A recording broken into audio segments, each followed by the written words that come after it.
My sister said, I never stopped thinking about you. But when I let her back in, she stole my identity, sued me for defamation, and left a bag of substances in a box with my childhood doll. When I confronted her in court, she smiled and said, family is forever. I just walked out. That was 3 months ago. Today, I finally sleep with both eyes closed. The first time she messaged me in years, she said she missed me. My sister and I hadn't spoken since our 20s, when she bailed on rent, maxed out our shared credit card, and blamed me for it. I moved out. She spiraled. I promised myself I was done. But this time, she sounded different. She said she was sober now, that she wanted to reconnect, that she'd been going to meetings, working part-time, and trying to get her life back together. She asked to meet for coffee. I told myself people change. I told myself she was still my sister, and I missed having one. So I met her. She looked tired, older, but grounded. She cried when she saw me and said, I never stopped thinking about you. I decided to let her back in, slowly at first. She needed rides to job interviews, help filling out forms, and a place to crash, just for a week, while her roommate moved out. 1 week became 2, then a month. At first, it felt like healing. She cooked dinner once, cleaned up after herself. She even said thank you, which was a big deal for her. But then came the little things. She borrowed my debit card to grab groceries. She started opening my mail, saying she thought it was junk. I'd come home and find her using my laptop, my printer out of paper. My tax documents moved. She said, I just wanted to help. I wanted to believe her. The first real red flag was a missed payment on my credit card, one I hadn't used in months. Then came the letter. A thick envelope from a collections agency. A credit account under my name that I'd never opened was past due. I checked my bank account. $1,200 gone. I ran to my filing cabinet. My birth certificate was missing. I confronted her the next morning. She denied everything and started to cry. Said I was paranoid. Said I needed to calm down and stop accusing people who care. I wanted to believe her. I almost did. But that afternoon,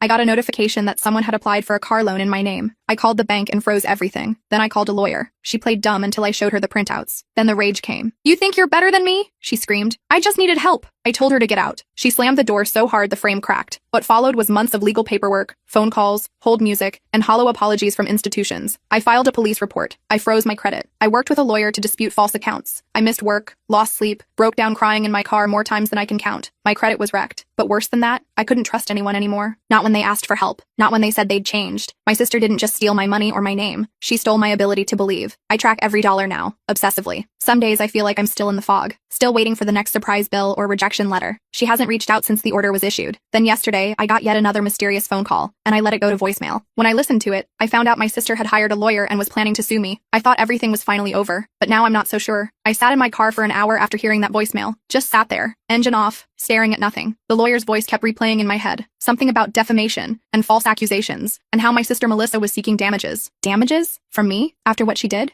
I couldn't process it. I finally drove home and called my friend Taylor. She's been my rock through all of this. Taylor came over with pizza and listened while I played the voicemail for her. She works in insurance, so she knows a bit about legal stuff. Not enough to replace a real lawyer, but enough to keep me from completely freaking out. I spent the whole night researching defamation lawsuits online. My eyes burned from staring at my screen. According to everything I read, she didn't have a case. I had documentation. I had proof. But that didn't stop the panic attacks that kept hitting me every few hours. The next morning, I called my lawyer, Marcus. He's been handling the identity theft case for me. I left a message with his receptionist, then headed to work. I couldn't afford to miss another day. My boss had been understanding at first, but her patience was wearing thin. I work at an accounting firm, and tax season was approaching. Everyone needed to pull their weight. I couldn't focus all day. I kept checking my phone, waiting for Marcus to call back. My coworker Diane noticed something was wrong and brought me coffee. I didn't tell her details. I was too embarrassed. Who wants to admit their own sister stole their identity? Marcus finally called back during my lunch break. I sat in my car again, that same parking spot where I'd had so many breakdowns over the past few months. He told me not to worry. Said Melissa's lawsuit was likely a scare tactic. Said we had all the evidence on our side. I wanted to believe him, but my trust was poop. I went back to work and somehow made it through the day. When I got home, there was a letter in my mailbox. No return address. I knew the handwriting immediately. Melissa. I almost threw it away without opening it, but curiosity won out. Inside was a photo of us as kids. We were maybe 10 and 12, arms around each other at the beach. On the back she'd written, "Remember when we were family?" That was it. No apology, no explanation, just emotional manipulation, plain and simple. I tore it up and threw it in the trash. Then I took the trash out immediately,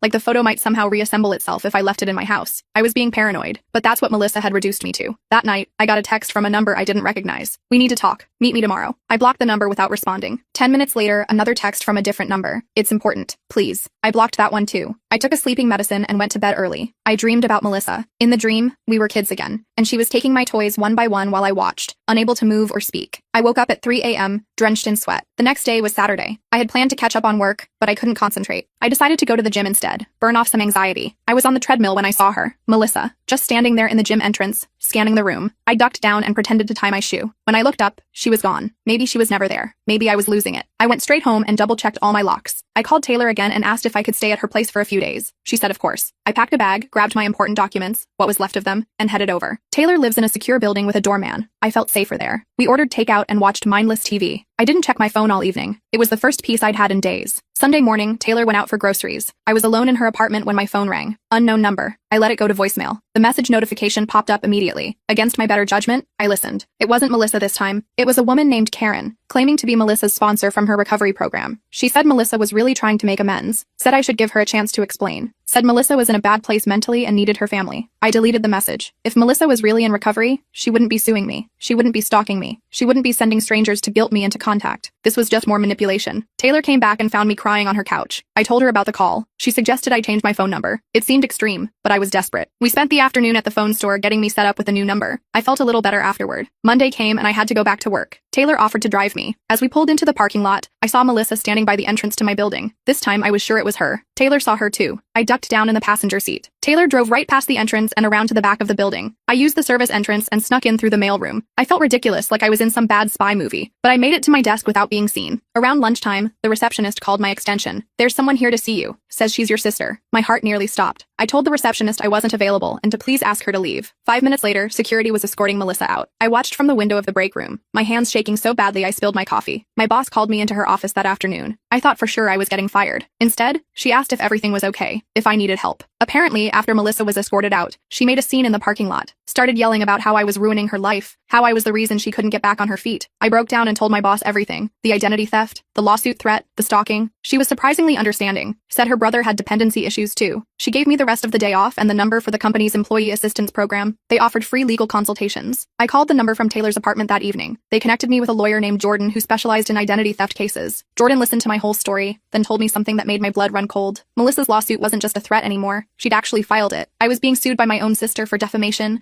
emotional distress, and something called tortious interference. I called Jordan back the next morning. I needed to understand what tortious interference even meant. Turns out Melissa was claiming I'd sabotaged her job prospects by telling potential employers about the identity theft. That was complete nonsense. I hadn't contacted anyone. I barely had the energy to get through my own workday, let alone track down her job applications. Jordan explained that we needed to file a response to the lawsuit within 21 days. The clock was already ticking. I'd need to gather all my documentation, police reports, credit bureau disputes, bank statements, everything. I spent that night at Taylor's dining table, sorting through papers and scanning documents to email to Jordan. Around midnight, Taylor's buzzer rang. We both froze. Nobody should be visiting at this hour. Taylor went to the intercom while I hid in the bathroom, feeling pathetic but genuinely scared. "There's a woman down here saying she needs to talk to her sister," Taylor told me after sending the visitor away. "She seems pretty messed up." I peeked out the window and saw Melissa pacing on the sidewalk below. She looked thin, jittery. She kept looking up at the building like she could somehow see through walls. Eventually she left, but I barely slept that night. The next day, I called in sick to work. I couldn't risk another confrontation. Jordan had advised me to document every unwanted contact from Melissa, so I started keeping a log. Date, time, what happened. It was depressing to see it all written down. Taylor had to go to work, so I was alone in her apartment. Around noon, my new phone rang. It was Marcus, my original lawyer. He'd received the lawsuit paperwork and wanted to coordinate with Jordan. They were going to tag team my defense. I felt a tiny bit of relief knowing I had two professionals in my corner. Just as I hung up, Taylor's buzzer rang again. I ignored it. Then my phone dinged with a text from Taylor. "Don't answer door. M is here again. Called building security." I peeked out the peephole just in time to see Melissa being led away by the building's security guard. She was shouting something I couldn't make out. I slumped against the door, heart racing. How did she even know I was staying with Taylor? I'd been so careful. When Taylor got home that evening, we had a serious talk. She was worried about my safety, and honestly, so was I. Melissa seemed to be escalating. Taylor suggested I stay with her sister Susan in the suburbs for a few days. Susan had a spare room and lived in a quiet neighborhood. Maybe Melissa wouldn't think to look for me there. I agreed and packed my things again. I was becoming a professional nomad at this point. Taylor drove me to Susan's place that night. Susan was nice, if a bit awkward around me. I was a stranger bringing drama into her home after all, but she made up the guest room and showed me where everything was. The next morning, I had a video call with both lawyers. They explained our strategy. We would countersue for harassment and file for a more permanent restraining order. The temporary one clearly wasn't working. They also suggested I start therapy. The emotional toll was obvious, even through a computer screen. I spent the day working remotely from Susan's dining room. It was quiet there. No mysterious phone calls, no unexpected visitors. For the first time in weeks, I completed a full day's work without interruption. I almost felt normal. That evening, Susan invited her neighbor Dakota over for dinner. Dakota was a police officer, though she was off-duty and in regular clothes. I had a feeling Susan had arranged this on purpose, but I didn't mind. Dakota gave me practical safety advice without making me feel like a victim. She suggested I vary my routines, be aware of my surroundings, and document everything. She also showed me how to check for tracking devices on my car, which hadn't even occurred to me. After dinner, I checked my email and found a message from an address I didn't recognize. The subject line was Family Matters. I almost deleted it as spam, but something made me open it. It was from Melissa. "I know you're hiding," she wrote, "but we need to talk face to face. I'm not the bad guy here. You've turned everyone against me. Mom and Dad would be so disappointed in you. Our parents had died in a car accident when I was 25 and Melissa was 23. It was after their death that her substance use had really accelerated. Bringing them into this felt especially low. I forwarded the email to Jordan and Marcus, then tried to put it out of my mind. Susan and I watched a cooking show until my eyelids got heavy. I thanked her for her hospitality and went to bed. The next day was Friday. I decided to go into the office. I couldn't hide forever, and I had meetings that were better handled in person. Dakota offered to drive me, since she was heading that way anyway. I accepted gratefully. Work went surprisingly well. My boss checked in on me, but otherwise treated me normally, which I appreciated. I had lunch with my coworker Diane, who kept the conversation light. By the end of the day, I was feeling almost optimistic. That changed when I walked to the bus stop after work. A car pulled up beside me and the passenger window rolled down. Melissa was in the driver's seat. "Get in," she said. "We need to talk." I kept walking, heart pounding. She drove slowly alongside me. "I'm serious," she called out. "This has gone too far. Just give me 5 minutes." People were starting to stare. I quickened my pace, pulling out my phone to call Dakota. Before I could dial, Melissa accelerated and pulled ahead of me, then swerved to the curb and got out. She blocked my path on the sidewalk. Up close, she looked worse than before. Her eyes were red-rimmed, her movements jerky, but she wasn't slurring or stumbling. This wasn't substances. This was desperation. "You're ruining my life," she said, her voice low but intense. "I'm trying to get better, and you're making it impossible." I told her to leave me alone, that we could only communicate through our lawyers now, that she needed to stop following me. She laughed, a harsh sound with no humor in it. "You think you're so perfect. You always have. But I know things about you, things you wouldn't want people to know." A bus pulled up then, and I darted around her to board it. I didn't even check if it was the right route. I just needed to escape. Through the window, I watched her kick a trash can, then get back in her car. I called Dakota as soon as I found a seat. She told me to get off at the next stop and wait for her. 20 minutes later, she picked me up and drove me back to Susan's. I filed another police report that evening, adding it to my growing collection. The weekend passed without incident. I stayed at Susan's, worked on my case with the lawyers via email, and tried to relax. By Sunday night, I was feeling brave enough to go back to my own apartment. I missed my space, my things. Dakota offered to check the place out first, make sure it was secure. We drove over together Monday morning. Everything looked normal from the outside. Dakota did a thorough sweep, checking closets, under the bed, behind the shower curtain, all clear. She helped me change my locks before heading to work. I spent the day cleaning and doing laundry. It felt good to be productive, to reclaim my space. I ordered groceries for delivery rather than going out. Jordan called with an update. We had a court date for the restraining order hearing, 2 weeks away. I could manage 2 more weeks. That night, I slept in my own bed for the first time in over a week. I woke up feeling rested, almost hopeful. I got ready for work, grabbed my keys, and opened my front door. There was a small box on my welcome mat. No shipping label, no markings, just a plain cardboard box. I nudged it with my foot. It was light, not ticking or anything ominous. Still, I was wary. I picked it up carefully and brought it inside. I used a blade to slit the tape and open the flaps. Inside was a doll. Not just any doll, but Miss Penny, my childhood toy. Her yarn hair was matted, her button eyes mismatched from repairs. I hadn't seen her in decades. I thought she'd been lost in one of our many childhood moves. Under the doll was a note in Melissa's handwriting. "Remember who really took care of you when Mom and Dad were fighting? Remember who protected you? I saved her for you all these years. I've always looked out for you, even when you didn't know it." I sat on my kitchen floor, holding Miss Penny. Memories flooded back. Melissa had been different when we were kids. Protective, kind even. Before the substances, before the lies. For a moment, I felt a pang of sadness for what our relationship could have been. Then I noticed something else in the box. A small plastic bag with white powder, and another note. "In case you want to relax for once in your uptight life." I dropped the bag like it was on fire. This was a new low. Was she trying to frame me? Get me hooked too? I called Dakota immediately. She came over and took the substances,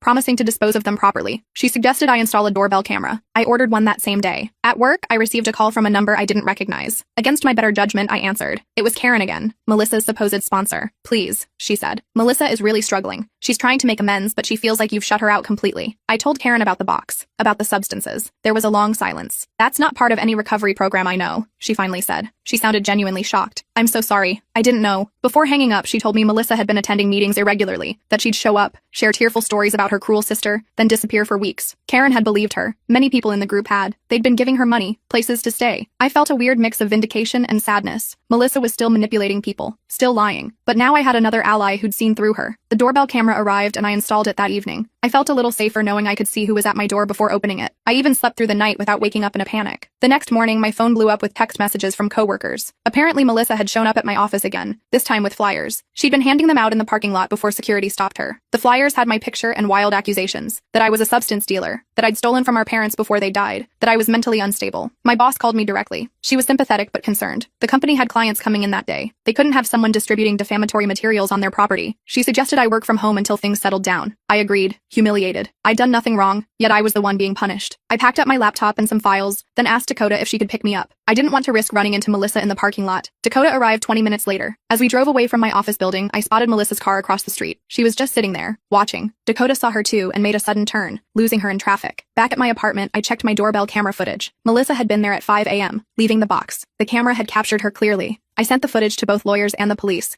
adding it to my growing file. Jordan called that afternoon with news. The judge had agreed to move up our restraining order hearing based on the escalating harassment. We were now scheduled for Monday, just 5 days away. I felt a surge of relief. Surely a judge would see what was happening and put a stop to it. That evening, Taylor came over with dinner. We were catching up when my phone rang. Unknown number, but local area code. I ignored it. A minute later, Taylor's phone rang. She answered. Then her face went pale. "It's for you," she said, handing me her phone. "It's your sister." I took the phone, anger replacing fear. I told Melissa to stop calling, stop following me, stop spreading lies, that she needed real help, not whatever game she was playing. "You think this is a game?" she replied, her voice eerily calm. "You have no idea what I'm capable of. You've pushed me too far." I hung up and blocked the number on Taylor's phone. We spent the next hour checking that all my windows were locked, that my new doorbell camera was working. Taylor offered to stay the night, and I gratefully accepted. The next day, I had a video call with Jordan to prepare for Monday's hearing. She coached me on what to say, what evidence we'd present. I felt more confident afterward. The law was on my side. The truth was on my side. Around noon, my doorbell camera alerted me to movement. I checked the feed and saw a delivery person leaving a large envelope. I waited until they were gone, then retrieved it cautiously. Inside was a formal letter from Melissa's lawyer. They were amending their lawsuit, now claiming I had defamed Melissa to her recovery group, causing her extreme emotional distress and social isolation. They were increasing the damages sought to $250,000. I forwarded the letter to Jordan, who called me immediately. She wasn't worried, said this was just another intimidation tactic. The new claims were as baseless as the original ones. Still, I felt the weight of it all crushing down on me again. That afternoon, I decided to take a walk to clear my head. I'd been cooped up for days, afraid to leave my apartment, but it was a beautiful day, and there were plenty of people around. Surely Melissa wouldn't try anything in public. I walked to the small park near my building and sat on a bench, feeling the sun on my face. For a few minutes, I almost felt normal. Then I noticed a woman on a bench across from me, watching. It wasn't Melissa. This woman was older, with gray-streaked hair, but she was definitely staring at me. I got up to leave and she approached. "Are you Alex?" she asked. I didn't confirm or deny, just asked who was asking. "I'm Quinn," she said, Melissa's roommate. My guard went up immediately. Was this another of Melissa's tactics? Send a stranger to approach me? Quinn must have sensed my suspicion. "I'm not here on her behalf," she said quickly. "Actually, I'm worried about her, and about you. We ended up getting coffee at a nearby shop." Quinn explained that she'd met Melissa at a recovery meeting 6 months ago. Melissa had seemed committed to getting sober, to rebuilding her life. Quinn had a spare room and needed help with rent, so she'd offered it to Melissa. Things were fine at first. Melissa got a part-time job, paid her share on time, attended meetings. Then about 2 months ago, right around when Melissa first contacted me, things changed. She started coming home late, being secretive. Quinn found unfamiliar pills in the bathroom. When confronted, Melissa claimed they were prescribed, but wouldn't say what for. "Then last week I found these in her room while she was out," Quinn said, sliding an envelope across the table. Inside were photocopies of my personal documents, my social security card, my birth certificate, even my passport, all expertly forged with slight alterations. "I think she's planning something bigger," Quinn said. "Something worse than what she's already done to you." I felt sick. I thought I'd protected myself. New locks, frozen credit, doorbell camera, but Melissa was still finding ways to hurt me. Quinn had one more bombshell. Melissa wasn't actually suing me. The lawyer's letters, the amended complaint, all fake. Quinn had found templates on Melissa's laptop, along with research on how to forge legal documents. "Why are you telling me this?" I asked. "Why betray your roommate?" Quinn's eyes welled up. "Because I've been where you are. My brother did the same thing to me years ago. Stole my identity, drained my accounts. By the time I figured it out, I was bankrupt. I lost my house. My marriage fell apart from the stress." She wrote down her phone number and gave it to me. "If you need anything, or if you're worried about what Melissa might do next, call me." I walked home in a daze, clutching the envelope of forged documents. I called Jordan as soon as I got back to my apartment and told her everything. She advised me to bring the documents to the police immediately, to add to my report. Dakota came to drive me to the police station. The officer who took my statement seemed more concerned this time. The forged federal documents elevated things. He made copies for their file and returned the originals to me for my court hearing. That night, I couldn't sleep. I kept thinking about what Quinn had said, that Melissa was planning something bigger, something worse. What could be worse than what she'd already done? I got my answer the next morning. I was in the kitchen making coffee when my phone, email, and doorbell camera all alerted simultaneously. I checked my phone first. A text from an unknown number. "Check your email now." The email was from Melissa. No subject line. Just an attachment and 3 words in the body. "Call it off." The attachment was a video. I clicked play and my blood ran cold. It showed me, clearly entering Quinn's apartment building. Then cut to me and Quinn at the coffee shop. Then to us walking together afterward. The final poop was of me taking the envelope from Quinn. While I was watching the video, my doorbell camera alerted again. I switched to that feed and saw Melissa standing at my door. She looked directly at the camera and smiled. "I know you're in there," she said. "I know what Quinn gave you. Call off the hearing on Monday, or I send this video to everyone. Your boss, your friends, the police. I'll tell them you two are conspiring against me, that you paid her to lie, that you're the one forging documents." My hands were shaking so badly I could barely hold my phone. I called Dakota, but it went to voicemail. I called Jordan next. She answered on the first ring. "Don't delete anything," she said after I explained. "Save the video, the text, everything. This is actually good for us. She's just given us evidence of blackmail on top of everything else." I felt marginally better after talking to Jordan,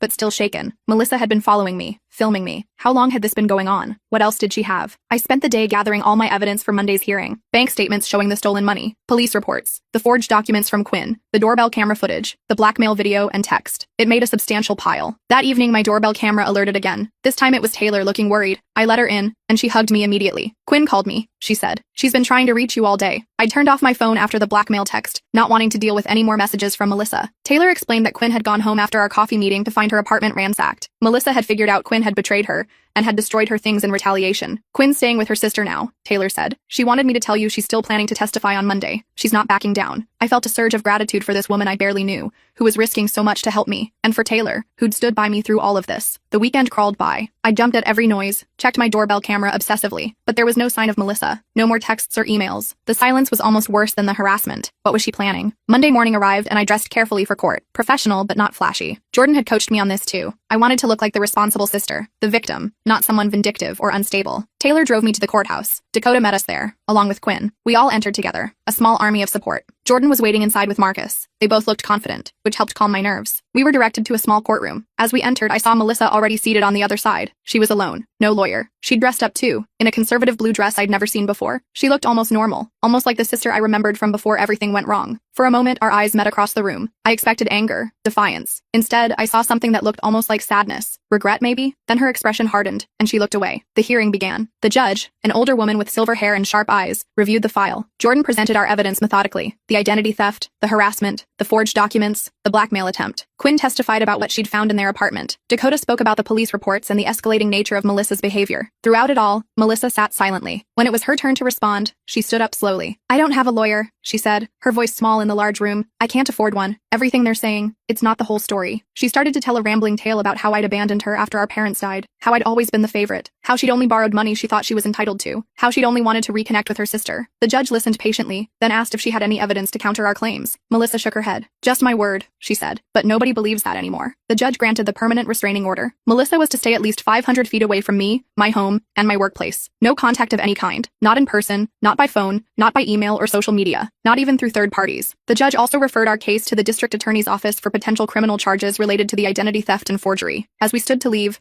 Melissa suddenly called out my name. The judge warned her about violating the order. Melissa nodded, then looked directly at me. This isn't over, she said quietly. Family is forever. I felt a chill run down my spine at Melissa's words. The bailiff stepped between us and Jordan quickly ushered me out of the courtroom. In the hallway, Taylor, Dakota, and Quinn surrounded me like bodyguards. I was shaking so bad I could barely walk. She can't hurt you anymore, Jordan said, squeezing my shoulder. The order is crystal clear. One violation and she's looking at prison time. I nodded, but couldn't shake Melissa's final words. Family is forever. It wasn't a reconciliation attempt. It was a threat. We all went to lunch after court. Everyone tried to keep the conversation light, but I couldn't focus. I kept checking over my shoulder, half expecting to see Melissa lurking nearby. Quinn noticed and moved seats so she was blocking my view of the door. Small gesture, but it helped. What happens now? I asked Jordan between bites of a sandwich I wasn't tasting. We wait, she said. The DA will review the evidence for criminal charges. Could take weeks, though. The system isn't exactly speedy. Great. More waiting. More looking over my shoulder. More jumping at shadows. I went back to work the next day. My boss welcomed me back and didn't mention the whole Melissa drama, which I appreciated. My coworkers were less subtle. I caught whispers, saw conversations stop when I walked into the break room. Diane brought me coffee and asked directly if I was okay. I gave her the short version. She seemed genuinely sympathetic. The rest of the week was quiet. Too quiet. No sign of Melissa. No mysterious packages. No calls from unknown numbers. I should have been relieved, but instead, I felt like I was waiting for the other shoe to drop. I checked my doorbell camera obsessively, changed my email password daily, drove different routes to work. The hypervigilance was exhausting, but I couldn't turn it off. The weekend came, and Taylor insisted I join her and some friends for dinner. I almost canceled 3 times, but eventually forced myself to go. It was actually nice. For a few hours, I forgot about Melissa and just enjoyed normal conversation about movies and restaurants and other people's normal problems. Sunday morning, I woke up to a text from Quinn. Check your email. Don't freak out. I opened my email with shaky hands. There was a message from Quinn with a forwarded email from Melissa. She'd contacted Quinn asking for help moving her stuff out of their shared apartment. Said she was leaving town, moving to Arizona to stay with a cousin, starting fresh. I didn't believe it for a second. This was exactly the kind of fake out Melissa would pull to get me to let my guard down. I called Quinn immediately. Is this for real? She's actually leaving? Quinn wasn't sure either. She'd agreed to let Melissa get her things, but only with her brother present as a witness. She promised to let me know how it went. Later that day, Quinn confirmed Melissa had indeed packed up all her belongings, left her key on the counter, even paid her portion of the utility bill in cash. Quinn's brother had watched the whole thing and reported that Melissa seemed subdued, almost defeated. She asked about you, Quinn told me, wanted to know if we were still in touch. I didn't answer. I thanked Quinn for the update but reminded myself not to get too comfortable. This could all be part of some elaborate scheme. Monday came, and I threw myself into work. Tax season was ramping up, and the distraction was welcome. I stayed late, catching up on everything I'd fallen behind on during the court drama. It was nearly 8 p.m. when I finally headed home. I was unlocking my apartment door when I noticed something off. The door wasn't fully closed, just slightly ajar. I froze, keys in hand. Had I forgotten to lock it that morning? No way. I'd been double-checking everything. I backed away slowly, pulling out my phone to call Dakota. Before I could dial, I heard a crash from inside my apartment. Someone was definitely in there. I ran down the hall to my neighbor Alex's door and knocked frantically. Alex was a big guy who worked as a bouncer on weekends. He answered, took one look at my face, and immediately understood something was wrong. I explained the situation in a whispered rush. Alex grabbed a baseball bat from behind his door and followed me back to my apartment. The door was now wide open. Alex went in first, bat raised. I stayed in the hallway, phone ready to call 911. A minute later, Alex called out that it was clear. No one was inside. I entered cautiously. My apartment looked like a tornado had hit it. Drawers pulled out and emptied. Furniture overturned. Pictures smashed. In the kitchen, someone had emptied every container in my pantry onto the floor and poured dish soap over the mess. But the worst was my bedroom. Written on my wall in what looked like red lipstick were the words, "Family is forever."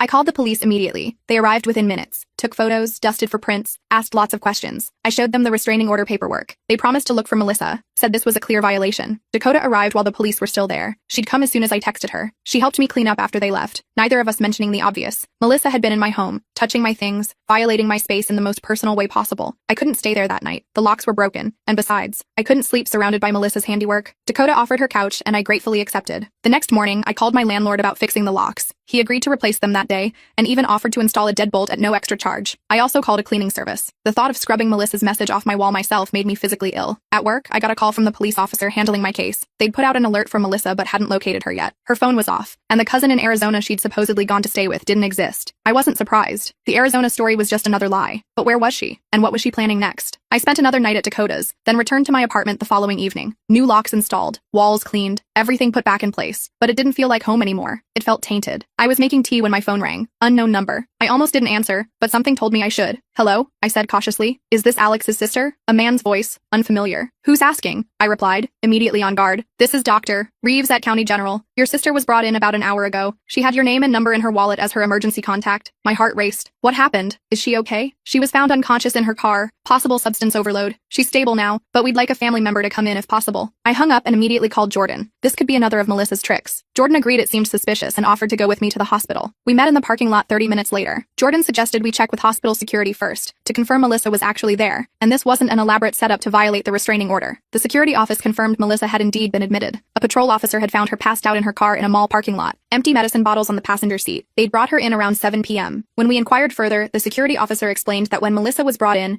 the police had searched her car and found evidence linking her to both the identity theft and the recent break-in at my apartment. There were copies of my personal documents, a notebook with detailed plans, and even the red lipstick used to write on my wall. The officer who made the discovery had recognized Melissa's name from the previous police reports I'd filed and immediately connected the cases. This explained how the breaking and entering charge was added to her list of offenses. A nurse escorted us to Melissa's room. There was a police officer stationed outside her door, which surprised me. The nurse explained that they'd found forged prescriptions in Melissa's purse. She was under guard until she was well enough to be transferred to prison. Seeing Melissa in that hospital bed was jarring. She looked small, pale, with tubes and wires connecting her to various machines. For a moment, all I saw was my little sister, the girl who used to climb into my bed during thunderstorms because she was scared. Then I remembered the message on my wall, the stolen money, the forged documents, the months of harassment and fear. I steeled myself. Melissa's eyes fluttered open as we approached. She looked confused, then focused on me. A weak smile spread across her face. "You came," she whispered. "I knew you would." Jordan stepped forward. "We're only here to inform the hospital that there's a restraining order in place. They should have been notified by the police, but we wanted to make sure." Melissa's smile faded. She looked past Jordan to me. "Can we talk? Just for a minute, please?" I hesitated. Jordan shook her head slightly, warning me, but I needed closure, needed to understand. "1 minute," I said. "Jordan stays." Melissa nodded weakly. I moved closer to the bed, still keeping some distance. "I'm sorry," she said, her voice barely audible. "For everything. The apartment. The messages. I was so angry, so jealous of your normal life." I didn't respond. Sorry didn't begin to cover what she'd done. "I'm going away for a while," she continued. "The prescriptions, they're going to press charges, and I violated the restraining order. I know that." "Why?" I finally asked. "Why did you do all this? We could have had a relationship, a real one." I was willing to try. Tears leaked from the corners of her eyes. "I don't know. I thought I could control it this time. The lying, the stealing. But once I started, I couldn't stop. And then I was in too deep. It wasn't really an answer, but maybe there wasn't one that would ever make sense to me. "I'm leaving town for real this time," she said, "when they let me out. I promise you'll never see me again." I'd heard promises from Melissa before. They never meant anything, but looking at her now, I almost believed her. The officer stepped into the room then, informing us that visiting hours were over. I nodded, ready to leave. Melissa caught my hand as I turned away. "I really am sorry," she whispered. "I know you can't forgive me. I wouldn't either." I gently pulled my hand away and left without looking back. Outside, Jordan asked if I was okay. I wasn't sure how to answer. I wasn't okay exactly, but I felt something I hadn't in months. A weightlifting. The beginning of an end. The next few weeks passed in a blur. Melissa was charged with multiple crimes. forgery, prescription fraud, violation of a restraining order, breaking and entering. She pleaded guilty to all charges. The judge sentenced her to 18 months, with mandatory substance treatment. I didn't attend the sentencing. Jordan went and reported back. Said Melissa looked resigned, didn't make excuses, accepted the punishment without complaint. I slowly started rebuilding my life, changed all my passwords, ordered new credit cards, set up fraud alerts on all my accounts, practical steps to protect myself, just in case. But I also started doing things I'd been afraid to do. I went out with friends, took a weekend trip to visit my college roommate, even went on a date with a guy Diane from work introduced me to. It wasn't love at first sight, but it was nice, normal. 3 months after the hospital visit, I received a letter from a rehab facility in another state. Inside was a handwritten note from Melissa, part of her treatment program, she explained, making amends. She didn't ask for forgiveness, didn't ask me to write back, just acknowledge the pain she'd caused and the steps she was taking to make sure she never hurt anyone like that again. At the bottom, she'd written, I know words mean nothing coming from me, but I am sorry, and I will stay away. I read the letter twice, then filed it away. I didn't feel the need to respond. Maybe someday I would, maybe not. The important thing was that the choice was mine. 6 months later, I moved to a new apartment. Not out of fear this time, but because I found a place I liked better. Bigger windows, closer to work, a fresh start. Taylor and Dakota helped me move. Quinn came by with housewarming gifts, new towels and a doormat that said welcome in 3 languages. We ordered pizza and drank cheap wine and laughed about normal things. That night, after everyone left, I sat alone in my new living room. No doorbell camera footage to check, no need to look over my shoulder, just me, in a space that was mine, untainted by fear. I still think about Melissa sometimes. Wonder if she's staying sober, if she's found some peace. I don't wish her ill, I just wish her far away from me. The trust issues linger. I'm still careful with my personal information, still hesitate before letting new people into my life. Some scars don't fade completely, but I'm not defined by what happened anymore. I'm not just the woman whose sister stole her identity. I'm me again. Older, warier, but still me. And that, more than anything, feels like victory.